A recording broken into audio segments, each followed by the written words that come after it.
আসসালামু আলাইকুম। এখন কথা বলবো যারা অ্যাসাইলাম বা প্রোটেকশন বা হিউম্যান রাইট মানে ক্লেম করেন, রিফিউজ হয়, অনেক সময় তারা সার্টিফাইড করে দিয়ে দেয়, যেটা বলে কোনো ধরনের মেরিট নাই, এটা বলে ক্লিয়ারলি আনফাউন্ডেড, মানে তখন একটা সার্টিফিকেশনের মতো তারা সার্টিফিকেটের মতো দিয়ে দেয় যে এইটাতে বলছে যে ordinary if protection on human rights claim is rejected, claimants will have right to appeal under section 82(1) of Nationality, Immigration and Asylum Act 2002 act অনুযায়ী যদি হিউম্যান রাইটস ক্লেম রিজেক্টেড হয় বা প্রোটেকশন ক্লেম রিজেক্টেড হয় তখন appeal right থাকে।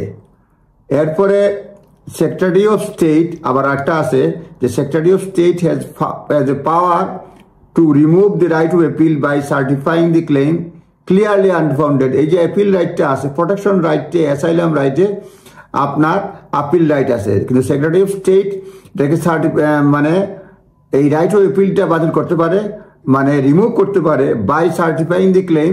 এই ক্লেমটা certify করে দেবে clearly unfounded under section 94 of nationality, immigration, asylum act 2002। Claimant use to be able to, এই ক্লেমেন্টরা আগে এটা আউট অফ কান্ট্রি অ্যাপিল করতে পারতো। এখন following the enactment of Section 28 Nationality Border Act, out of country appeal are no longer available for the claims certified after 27 June 2022 27 পরে এটা আর এখন appeal right in country out country কিছুতেই নাই।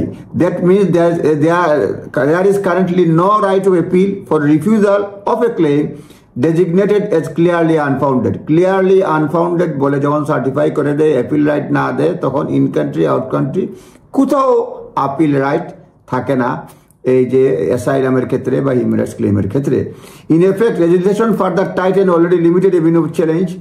Clearly unfounded দেখা যায়, তারপরেও চ্যালেঞ্জ করা যায় কিভাবে, despite appearances however still possible to challenge certification of clearly unfounded case। সেই ক্ষেত্রে দুইটা স্টেজে করা যায়, টু অপশনস আছে। Option one face refusal of clans, দুইভাবে এটা অপশন রয়েছে যে ক্লিয়ারলি আনফাউন্ডেড হয়। প্রথমটা হচ্ছে challenge the certification through judicial review, judicial রিভিউর মাধ্যমে এটা সার্টিফিকেশনটা চ্যালেঞ্জ করা যায়। এবং দ্বিতীয় হচ্ছে ফার্দার সাবমিশন বা ফ্রেশ ক্লেম, ফার্দার সাবমিশন বা ফ্রেশ ক্লেমের মাধ্যমে এটা একটা চ্যালেঞ্জ করা যায়। জুডিশিয়াল রিভিউ ক্লিয়ারলি আনফাউন্ডেড, যখন ক্লিয়ারলি আনফাউন্ডেড সার্টিফিকেট যখন দেয়, it is possible to challenge a decision in the Secretary of State. Certification claim is clearly unfounded through a process called judicial review. অর্থাৎ judicial রিভিউর মাধ্যমে challenge করা যায়। Judicial review is the review of a public authority decision by court. Judicial রিভিউটা হচ্ছে যে public অথরিটির decision, আমি দেখেই বলছি তাহলে অ্যাকুরেসিতে থাকবে বেশি, সেই জন্য পাবলিক অথরিটির decision by court. It is relevant to immigration law because home office public authority, এটা হোম অফিস জানায়। জুডিশিয়াল রিভিউটা হচ্ছে পাবলিক অথরিটির ডিসিশন, আর হোম অফিস হচ্ছে public authority which exercise power to case workers acting on behalf of secretary state. Secretary স্টেটের পক্ষে case worker হিসাবে তারা কাজ করে, তো হোম সেক্রেটারির পক্ষে কেস ওয়ার্কার কাজ করে, হোম অফিস পাবলিক অথরিটি, সেই জন্য তাদের ডিসিশন রিভিউ করা যায়। এবং জুডিশিয়াল রিভিউ তো মানে নর্মালি করা, যখন করা হয় এটা বিভিন্ন প্রসিজিওর রয়েছে, এটা নিয়ে আরেকদিন কথা বলবো। Judicial review ask whether decision should be overturn or procedural or legal ground। Judicial review ask করে ডিসিশনটা প্রসিডিউরাল লিগ্যাল গ্রাউন্ডসে ওভারটার্ন করা সম্ভব, আস্ক মানে করার জন্য বলে আর কি। নট জুডিশিয়াল রিভিউতে বলে ডিসিশনটা ওভারটার্ন করার জন্য লিগ্যাল গ্রাউন্ডসে কিংবা প্রসিডিউরাল এরর, এই দুই গ্রাউন্ডসে, এগুলি লিগ্যাল গ্রাউন্ডসে বলা হয় যে তোমার ডিসিশনটা রং হয়েছে সেক্রেটারি অফ স্টেটের, সুতরাং এটা রিফিউজ করে, এটা মানে চেঞ্জ করে ওভারটার্ন করে দাও। তখন it does not ask whether decision was correct one of the fact of available decision. তারপরে হচ্ছে আপনার time limit for judicial review. Judicial review normally 3 months থাকে, কিন্তু application for judicial review strict time limit and should be submitted as soon as possible following the date of decision. Following date of decision এটা as soon as possible করতে হয়। Normal time limit for maximum 3 months for the date of decision. It is possible to apply permission to extend the time, but must be very good reason why 3 months limit has been missed. Normally 3 months judicial রিভিউর জন্য, তবে মানে maximum time decision থেকে, কিন্তু এটা permission কোনো ক্ষেত্রে একটু late হলে পরে এক্সটেন্ড করা যায় অ্যাপ্লাইয়ের মাধ্যমে। রিজন, ভ্যালিড রিজন থাকতে হবে, very good reason. Before commencing judicial review, judicial রিভিউর পূর্বে অবশ্যই প্রি অ্যাকশন প্রোটোকল লেটার দিতে হয়। A letter to home office, the pre action letter will need to set out what parts of decision is being challenge and why, এবং কেন ডিসিশনটা challenge করা হচ্ছে এবং কোন পার্টটা চ্যালেঞ্জ করা হচ্ছে বলা হয়। এটা হোম অফিসকে রিভিউ ডিসিশন করা হয় এবং which normally done within 14 days. It prompt home office to review decision, normally 14 দিনের মধ্যে তারা ডিসিশন দেওয়ার চেষ্টা করে বলা হয়। যদি হোম অফিসের টাইম এখন চায় 3 মাস 4 মাস চায় বসে 14 দিনের মধ্যে নর্মালি উত্তর দেওয়ার কথা বলা হয় এবং নর্মালি দেওয়ার চেষ্টা করে home office. Pre-action protocol is a feature of civil law designed to help parties avoid court and therefore reduce cost by settling. এটা হচ্ছে প্রি-অ্যাকশন প্রোটোকলটা হচ্ছে কোর্টের সময় বাঁচানোর জন্য এবং পয়সা বাঁচানোর জন্য, অ্যাটলিস্ট বিষয়গুলো ন্যারো করার জন্য। Issues before formal litigation begin, formal litigation আসার পূর্বেই। Non compliance of the pre action protocol is viewed poorly by জাজেস, মানে কমপ্লায়েন্স যদি ফলো না করা হয় জাজরা এটা ভালো চোখে দেখে না, কস্ট মানুষের অর্ডার দিয়ে দেয়। It is therefore important to seek legal advice to ensure compliance, এই জন্য লিগেল অ্যাডভাইস নেওয়া জরুরি, মানে যেটা এখন বললাম অবশ্যই জরুরি।